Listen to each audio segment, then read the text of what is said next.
endocrino. En páncreas endocrino, miren,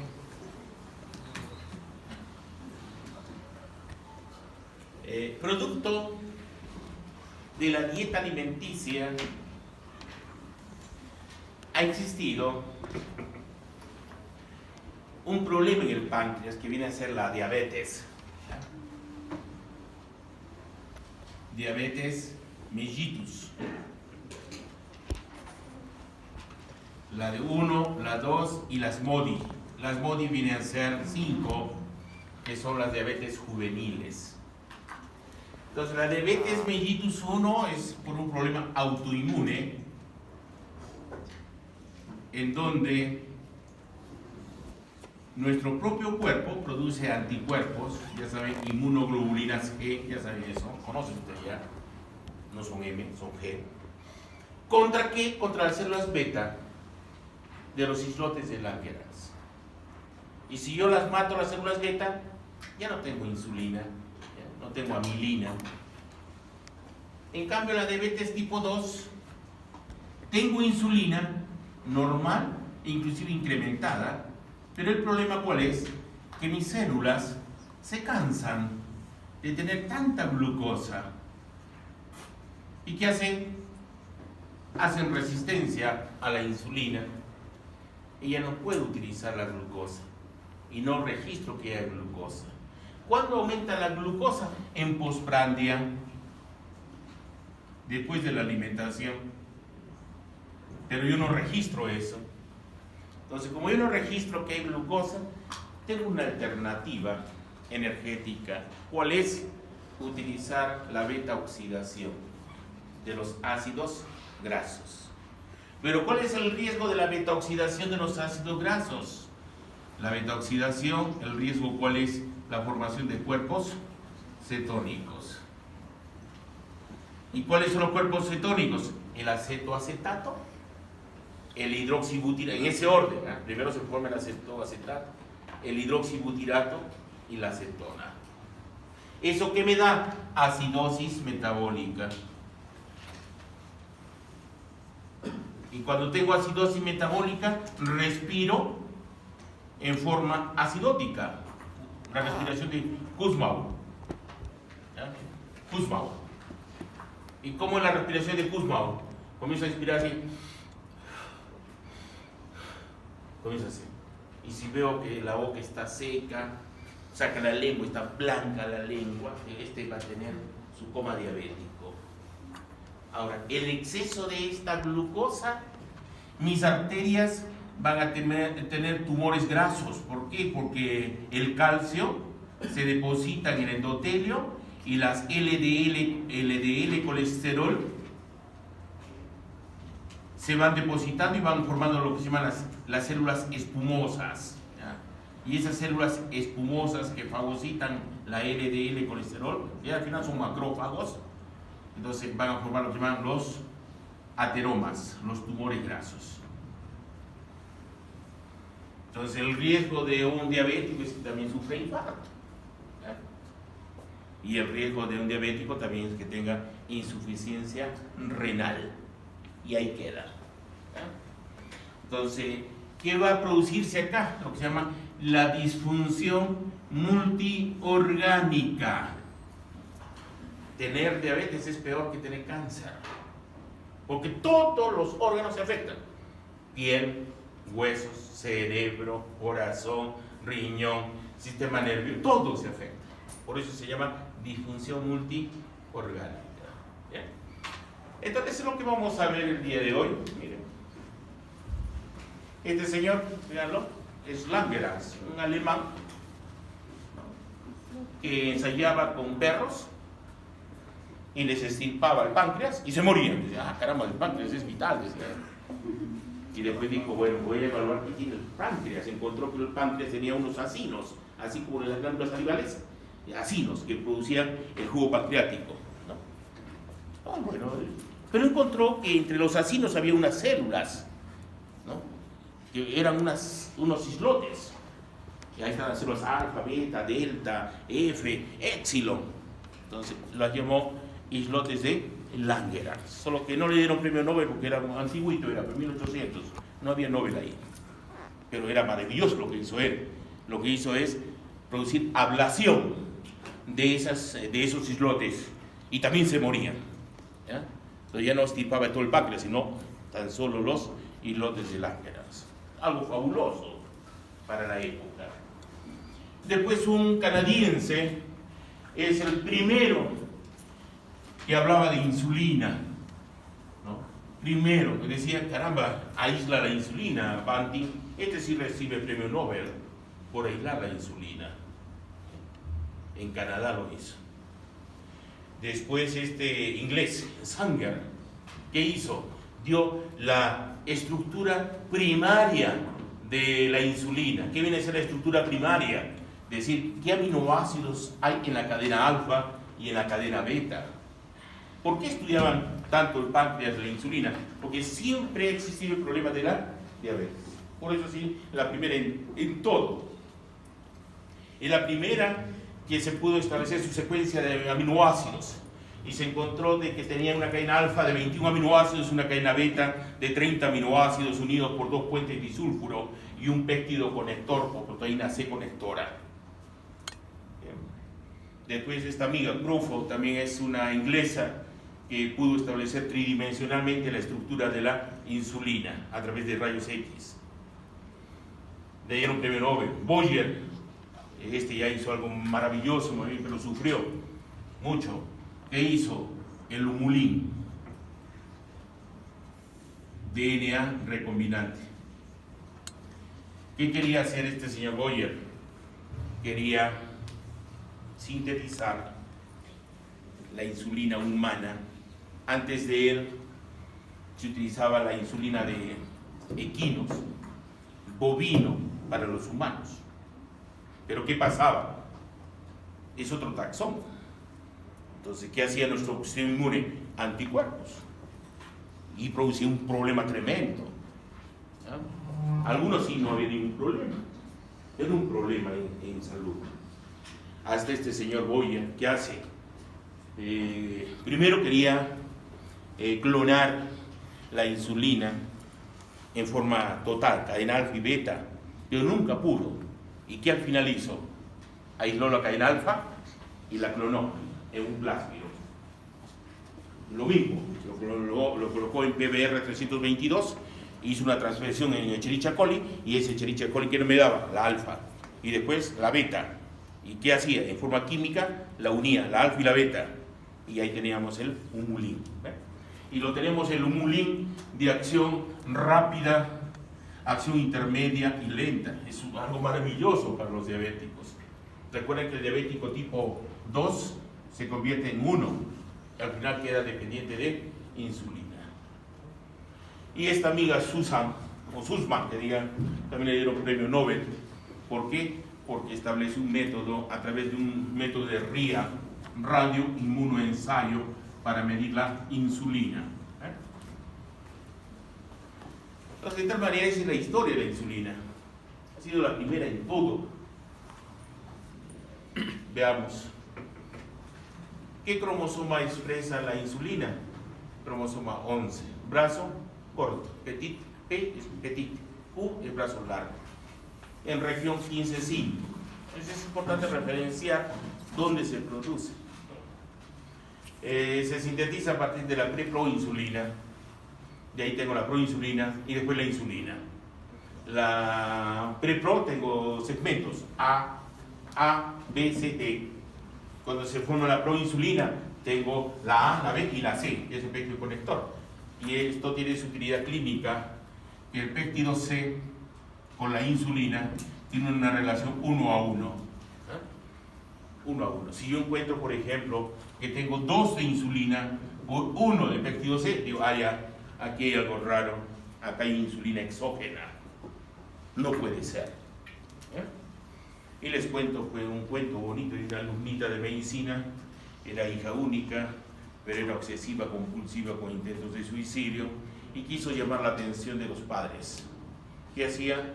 Agarró la insulina que trabajó en prácticas, se administró.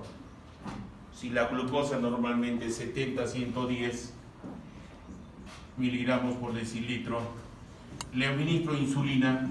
La insulina es hipoglicemiante, entonces ¿baja la glucosa o no baja la glucosa? Sí, al bajar la glucosa, ¿qué provoca? Un shock hipoglicémico. ¿Y la manifestación cuál es? Convulsiones y entra en coma si no recupero la glucosa. Entonces era hija de un médico y se preocupó. ¿Y qué pasa si no es epiléptica? ¿Por qué convulsionado? Y le hacen en la clínica, en el laboratorio, y ven que había 5 de insulina. ¿De dónde parecían esos 5? Exógeno, se había administrado la bandida. Y ahora es médico, pero loca.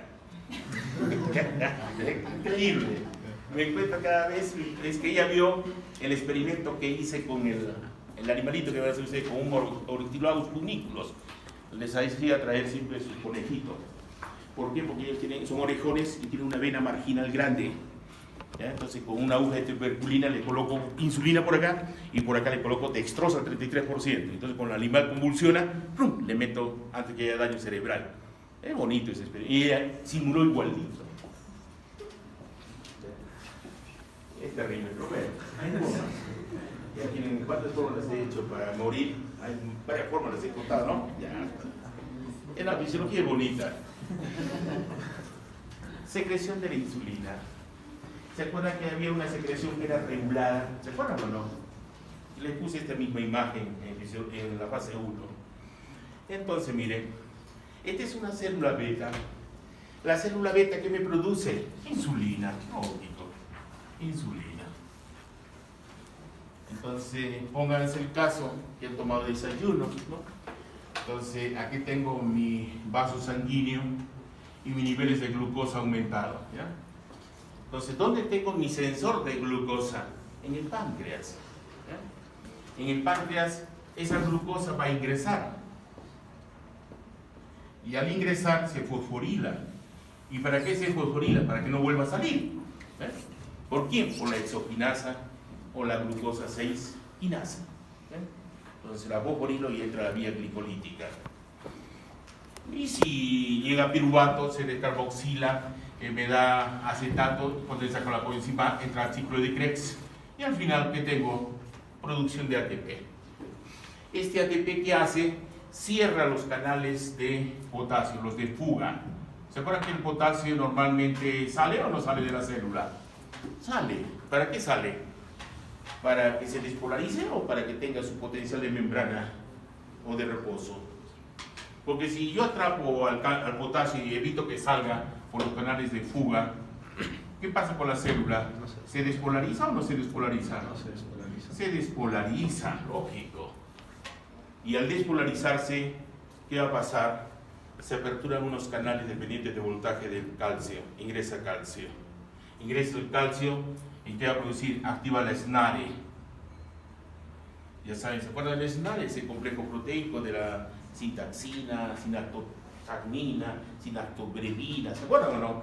Entonces entra en oposición la vesícula con la membrana de la célula beta y se produce la exocitosis regulada de la insulina. Ahora, la insulina tiene una gemela. La gemela viene a ser la amilina. Y la amilina también lo produce las células beta. Esta amilina evita los picos de glucosa. Evita los picos de glucosa. Al evitar los picos de glucosa, y esto es importante en los diabéticos, porque normalmente nosotros cuando hacemos curva de tolerancia a la glucosa, así se hace, miren. Acá tengo, miren. Normalmente uno consume glucosa, 100 miligramos, sube y después baja. Pero vean ustedes, cuando yo consumo glucosa, sube la insulina y después baja. Este es normal. Pero un diabético es un problema. ¿Cuál es? Comienza a tener picos, ¿ya? Sube, después baja, después sube, después baja. Eso es un problema del diabético. ¿Y quién evita esos picos de glucosa? La amilina, la gemela de la insulina. Pero además también tenemos la pancreoestatina, ¿ya? Pancreoestatina. La pancreoestatina, ¿qué hace? Inhibe la liberación de insulina. ¿Ya? Y también, ¿quién lo libera? Lo libera en las células beta de los islotes de Langerhans. Tiene su control. ¿Y cómo lo hace? Acidifica a la célula beta, evitando la activación del SNARE y no se libera insulina. Todo está regulado. Bien. El receptor de insulina idéntico, miren, idéntico al de GH, idéntico al IGF. ¿Se acuerdan que tenía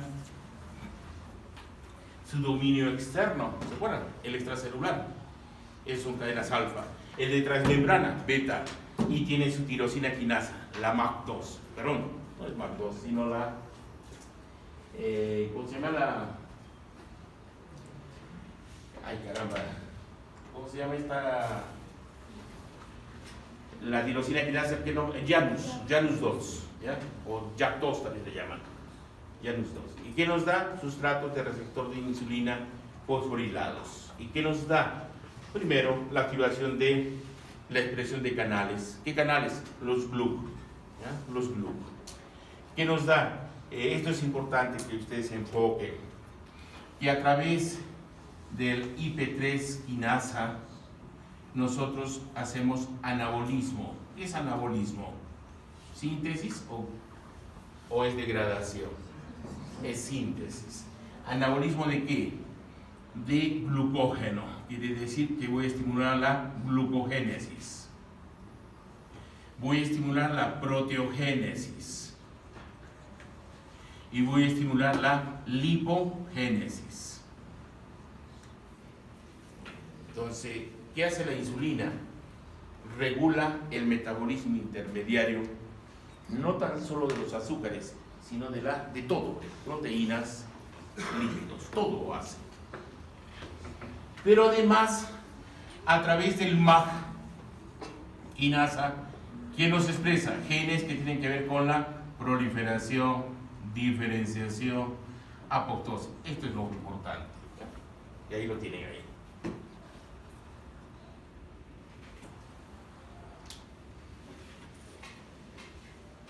Nuevamente tiene ahí su receptor de insulina idéntico que al IGF. Idéntico. Tiene su MAG quinasa y su IP3. ¿Ya? Acá está. Idéntico. Tengo potenciadores de insulina, iniciadores de insulina e inhibidores. Comencemos con los potenciadores. Un potenciador de insulina en su liberación viene a ser el GIT, es el péptido intestinal vasoactivo.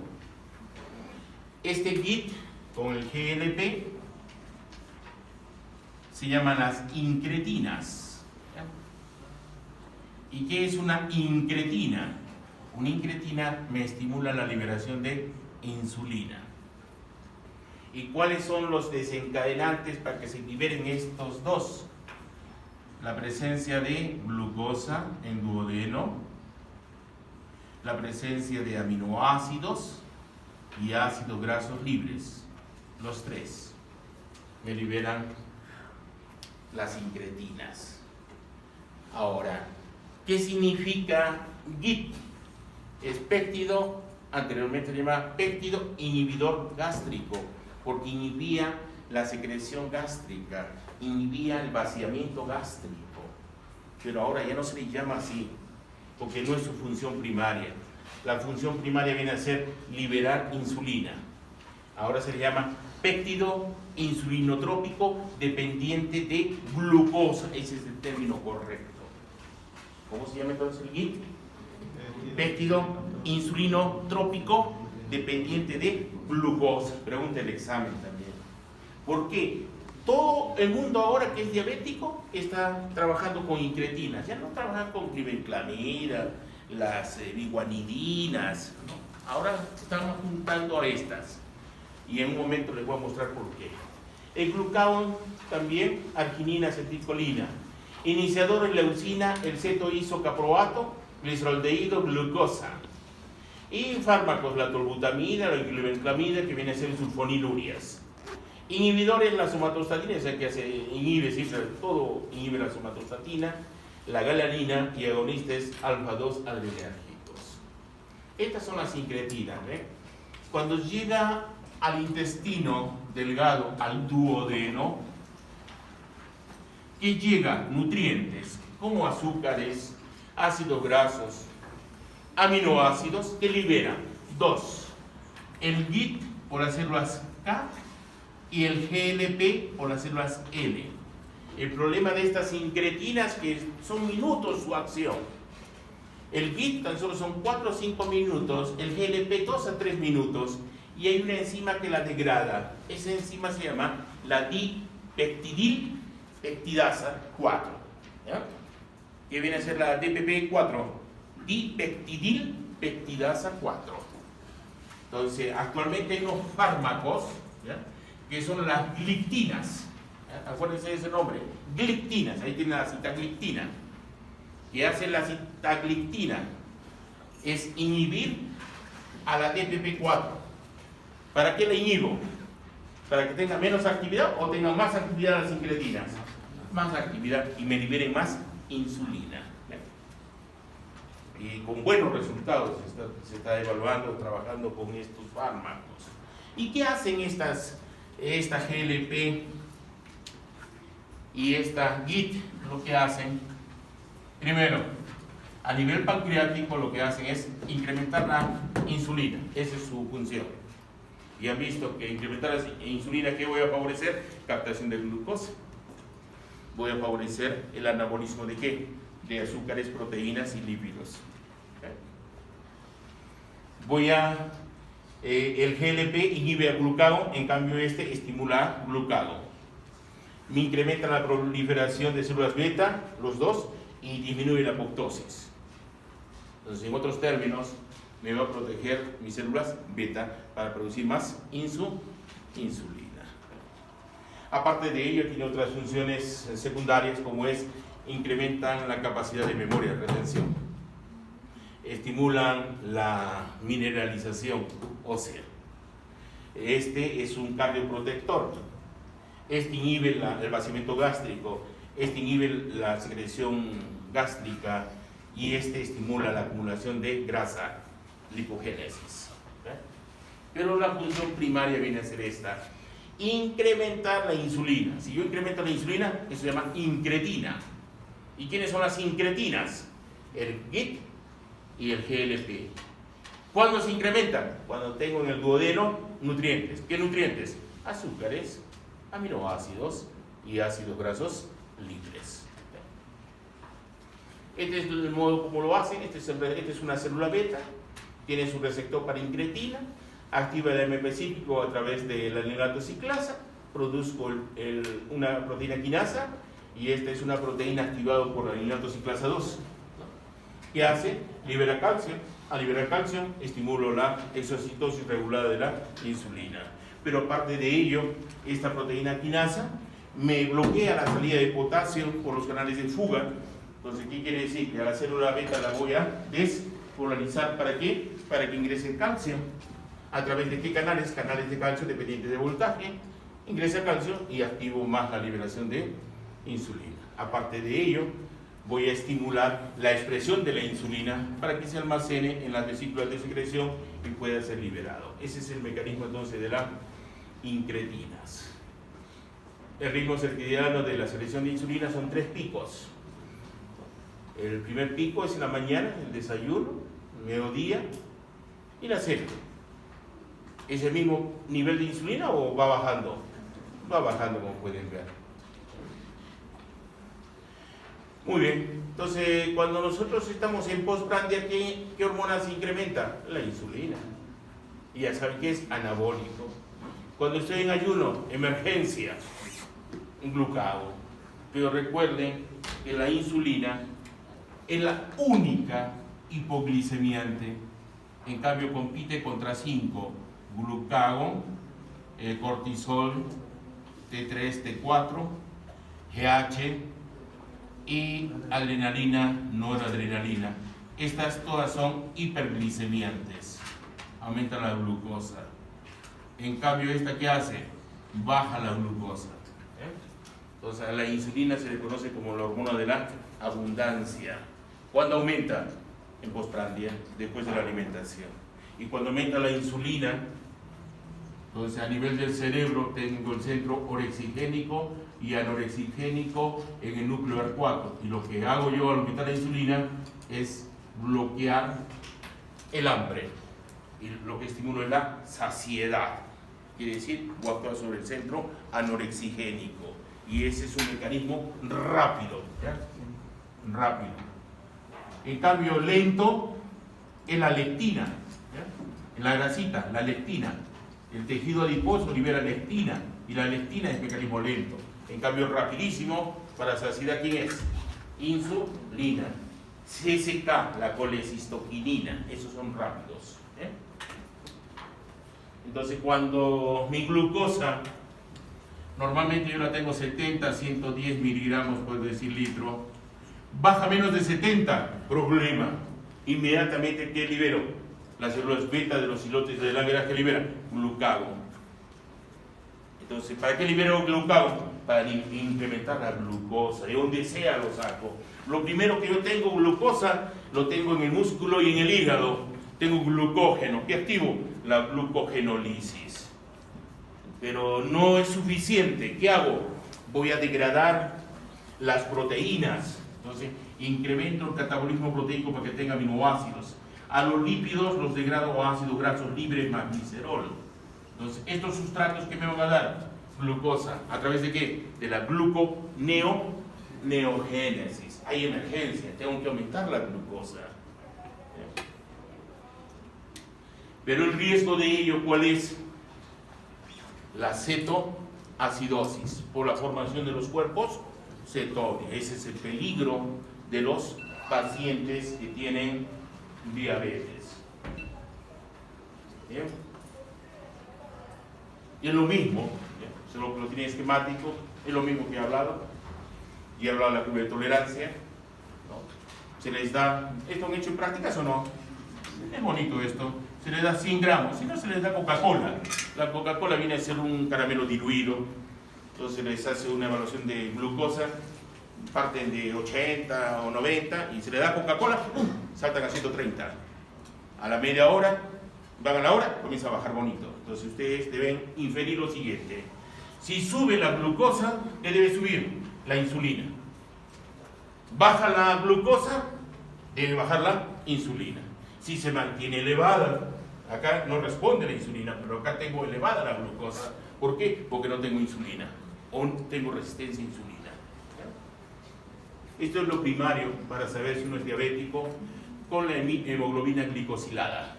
Entonces se mide hemoglobina glicosilada y si uno puede inferir que uno es diabético o no.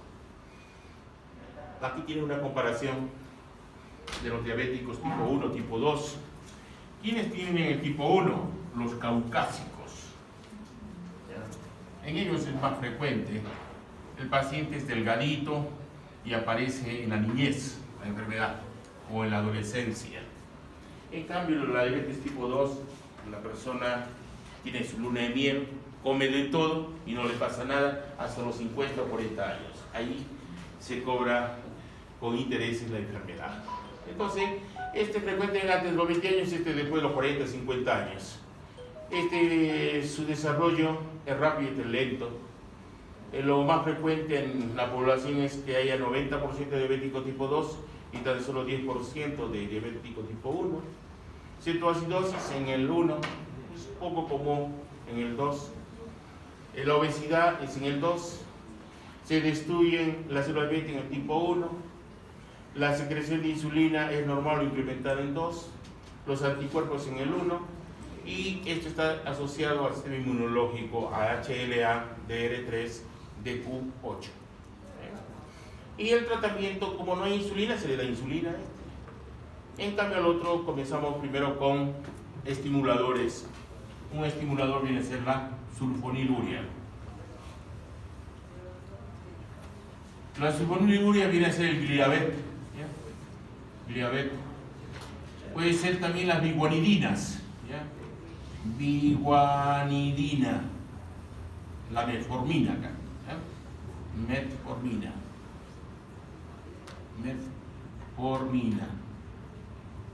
¿Qué diferencia entre este y este? Este estimula insulina. ¿Qué hace? Lo que hace es esto. Mira, tengo mi célula beta acá. Acá mi célula beta.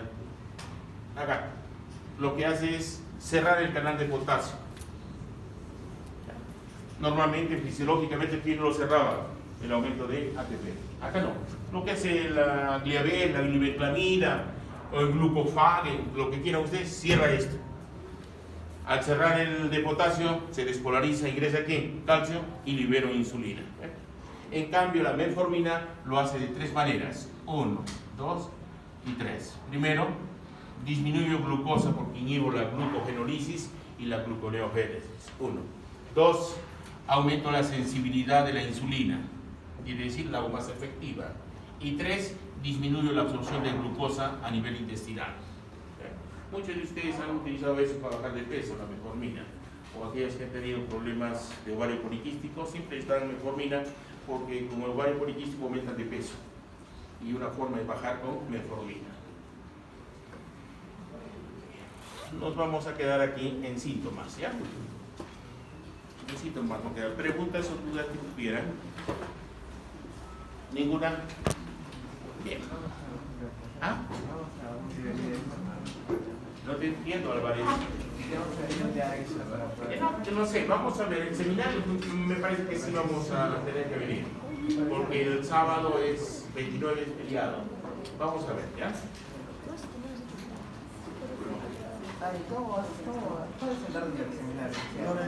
Ustedes se envían, yo les sorteo.